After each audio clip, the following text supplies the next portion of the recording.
नमस्कार, मैं हूं आपका दोस्त विजय विद्रोही। आप मुझसे जुड़ चुके हैं, इसके लिए आप सबका तहे दिल से शुक्रिया। अगले 8-10 मिनट में आपसे जुड़े रहने की कोशिश करूंगा। तो बिहार में चुनाव तो अभी 5-6 महीने दूर हैं, लेकिन लगातार हैरान परेशान करने वाली खबरें सामने आ रही हैं। एक खबर है जो कांस्टेंट बनी हुई है, वो ये है कि तेजस्वी यादव मुख्यमंत्री के रूप में पहली पसंद पिछले 6 महीने से लगातार बने हुए हैं। और दूसरे नंबर पर प्रशांत किशोर और नीतीश कुमार के बीच मुकाबला चल रहा है। दूसरी खबर ये आ रही है कि नीतीश की पार्टी जो 25 से 30 फिर से नीतीश का नारा दे रही है, वो हकीकत में बदलने वाला नहीं है। मोटे तौर पर नीतीश को भी इस बात की सूचना मिल ही गई है, लेकिन उसके बावजूद वो एनडीए में बंधे हुए हैं एनडीए से। तीसरी खबर आ रही है कि जितने सर्वे आ रहे हैं उसमें महागठबंधन को या तो आगे बताया जा रहा है या फिर बराबर की करीब करीब टक्कर बताई जा रही है। और एक बड़ी वजह है कि इन सारे सर्वों पर यकीन करना मुश्किल नज़र आ रहा है। ऐसा नहीं है कि एनडीए हार नहीं सकती, एनडीए हार भी सकती है, महागठबंधन जीत भी सकता है। लेकिन ये तमाम सर्वों के पीछे क्या कोई एक ख़ास किस्म की मंशा नज़र आ रही है? ये एक बड़ा सवाल है, इस पर बात करेंगे। लेकिन पहले महागठबंधन को लेकर जो एक अच्छी खबर आ रही है, ये कहा जा रहा है कि महागठबंधन में 243 सीटों में कौन-सी पार्टी कितनी सीटों पर चुनाव लड़ेगी, ये मोटा-मोटा तय हो गया है।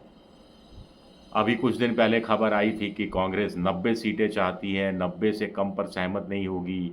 उससे 3 महीने पहले खबर आई थी कांग्रेस 55-60 सीटों के बीच में सहमत हो सकती है, प्रोवाइडेड उसमें ज़्यादातर सीटें वो हो जिस पर वो खुद लड़ना चाहे, यानी जहां वो अपने आप को मजबूत स्थिति में पा रही हो।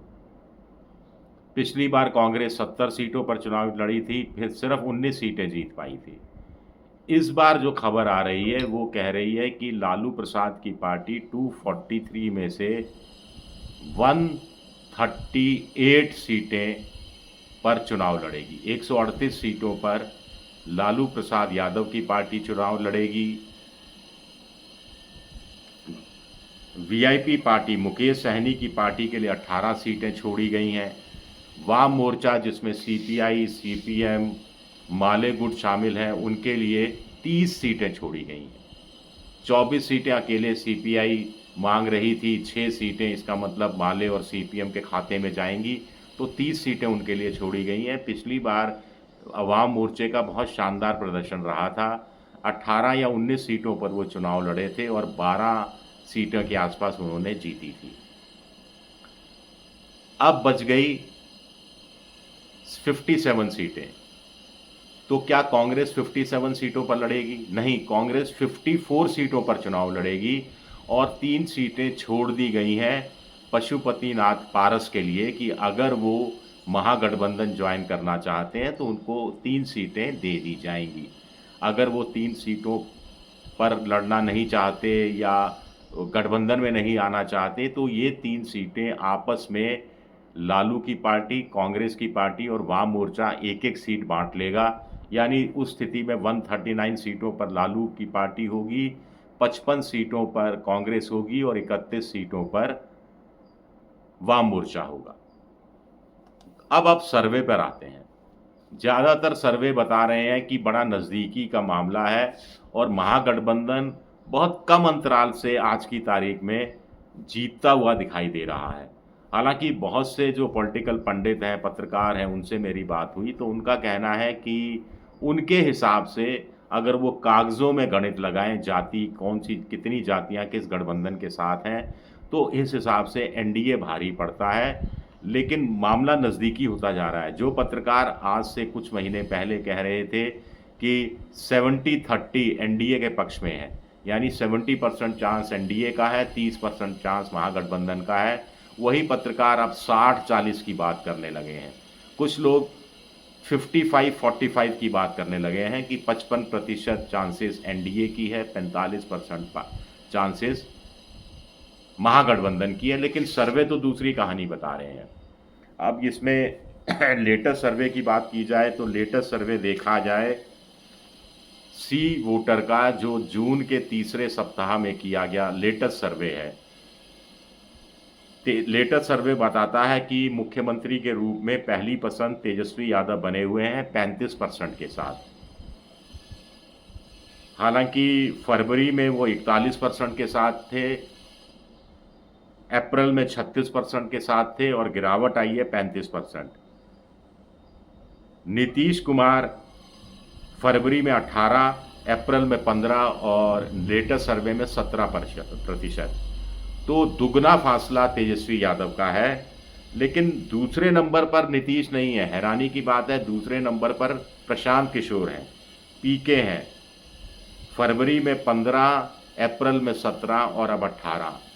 तो प्रशांत किशोर का ग्राफ बढ़ रहा है, नीतीश का ग्राफ थोड़ा सा बढ़ा है और तेजस्वी का ग्राफ थोड़ा सा घटा है। अब इसमें इंटरेस्टिंग पॉइंट यह है कि पासवान पहली बार डबल डिजिट में पहुंचे हैं। फरवरी में 4% था, अप्रैल में 6% था और अब जो लेटेस्ट सर्वे आया है 10% लोग पासवान को मुख्यमंत्री के रूप में देखना चाहते हैं। उसके बाद सम्राट चौधरी से लेकर दूसरे लोग शामिल हैं। तो ये इंटरेस्टिंग पॉइंट है कि पहली पसंद के रूप में हर सर्वे, सी वोटर का सर्वे भी, दूसरे सर्वे भी नीतीश के मुकाबले तेजस्वी को भारी बढ़त देते हुए दिखाई दे रहे हैं। इसमें एक पत्रकार का कहना है कि आप इस चक्कर में मत पड़िए, हो सकता है सर्वे में जानबूझकर तेजस्वी को ज़्यादा बड़ी संख्या में आगे दिखाया जा रहा हो, ताकि तेजस्वी का जो गरूर है वो सामने आ जाए, वो कोई पॉलिटिकल गलती करने के लिए मजबूर हो जाएं, वो सीट बंटवारे को लेकर कांग्रेस से लड़ मरें, वो सोचें कि मैं अकेला ही चुनाव जीतने की स्थिति में हूँ। ऐसे में नीतीश कुमार आना भी चाहें, जिसकी दूर दूर तक कोई संभावना मुझे तो कम से कम अब नज़र नहीं आ रही, तो वो खुद दरवाज़ा बंद कर दें नीतीश कुमार के लिए महागठबंधन का। तो कुछ लोग ये कह रहे हैं। अब बिहार है तो कुछ भी हो सकता है, लेकिन एक इंटरेस्टिंग सर्वे है कि 45-48% लोगों की नज़र में, युवाओं की नज़र में बेरोज़गारी अभी भी सबसे बड़ा मुद्दा है। और इसके अलावा 64% लोग परेशान हैं। 64% लोगों का मानना है कि उनकी आमदनी घटी है और उनके खर्चे बढ़ गए हैं। तो ये परेशानी की बात 64% लोग कर रहे हैं। लेकिन 57% लोग मोदी को प्रधानमंत्री के रूप में देखना चाहते हैं, राहुल गांधी को 36% लोग प्रधानमंत्री के रूप में देखना चाहते हैं। इसको अवॉइड कर देते हैं, अभी तो विधानसभा का चुनाव है, 2029 में पीएम की बारी आएगी। नीतीश कुमार की सरकार से संतुष्ट कितने हैं? तो पिछले 3 महीने में, 6 महीने में ये आंकड़ा 58 से 60 के बीच में झूल रहा है।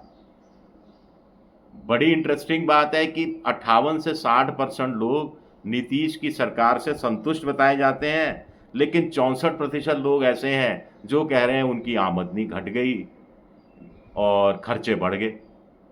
तो ऐसी कौन सी सरकार से इतने लोग संतुष्ट हैं जो आम नागरिकों की आमदनी को घटा देती है और खर्चे बढ़ा देती है? करीब 40% लोग कह रहे हैं कि वो नीतीश कुमार की जो कामकाज का तरीका है या उनकी सरकार का जो रवैया है उससे वो संतुष्ट नहीं है। तो अपने आप में बड़ा इंटरेस्टिंग सर्वे है।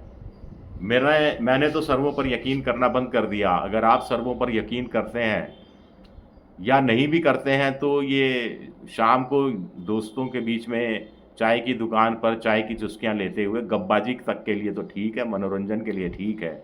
मुझे लगता है कि इसको बहुत सीरियसली अभी, जब कैंडिडेट के नाम की घोषणा नहीं होती, जब आधिकारिक रूप से कौन कितनी सीटों पर चुनाव लड़ेगा और कहाँ से चुनाव लड़ेगा इसकी घोषणा नहीं होती, तब तक कहना मुश्किल है। प्रशांत किशोर के लिए ज़रूर कहा जा रहा है कि 18% के साथ वो दूसरे नंबर पर हैं, और अगर वोट भी 15, 16, 18% मिलेगा नहीं मिलेगा ये तय नहीं है। लेकिन प्रशांत किशोर के बारे में कहा जा रहा है कि कुछ लोग कह रहे हैं प्रशांत किशोर की रैलियों में भीड़ बहुत आ रही है तो बीजेपी जोर लगा रही है, लेकिन पॉलिटिकल पंडितों का कहना है कि प्रशांत किशोर दोनों की सीटें बिगाड़ेंगे। आरजेडी जहां से चुनाव लड़ती है वहां पर प्रशांत किशोर मुस्लिम और ओबीसी उम्मीदवार दे सकते हैं, ताकि आरजेडी के कैंडिडेट के मुकाबले मुस्लिम और ओबीसी वोटर एक प्रशांत किशोर कैंडिडेट में एक विकल्प को देख सकें। ये एक स्ट्रेटेजी का हिस्सा है, ये बीजेपी स्ट्रेटेजी बना सकती है। लेकिन जनता दल यूनाइटेड जहां अपने उम्मीदवार उतारेगी, वहां पर प्रशांत किशोर सवर्ण जाति का उम्मीदवार चुनाव मैदान में उतार सकते हैं, ताकि उस इलाके का सवर्ण वोटर जो बीजेपी के साथ है और जो नीतीश को गठबंधन में रहने के बावजूद वोट नहीं देना चाहता, वो प्रशांत किशोर के सवर्ण उम्मीदवार के साथ जाने की संभावना बनती है। तो इस हिसाब से दोनों साइड के वोट काटने की क्षमता क्या प्रशांत किशोर वास्तव में रखते हैं, ये देखना भी दिलचस्प होगा। शुक्रिया मेरा ये वीडियो देखने के लिए। पसंद आए तो लाइक कीजिए, सब्सक्राइब कीजिए, शेयर कीजिए। आप मेंबरशिप ड्राइव में जा सकते हैं, मेरी आर्थिक मदद की भी कोशिश कर सकते हैं। शुक्रिया, बहुत बहुत शुक्रिया।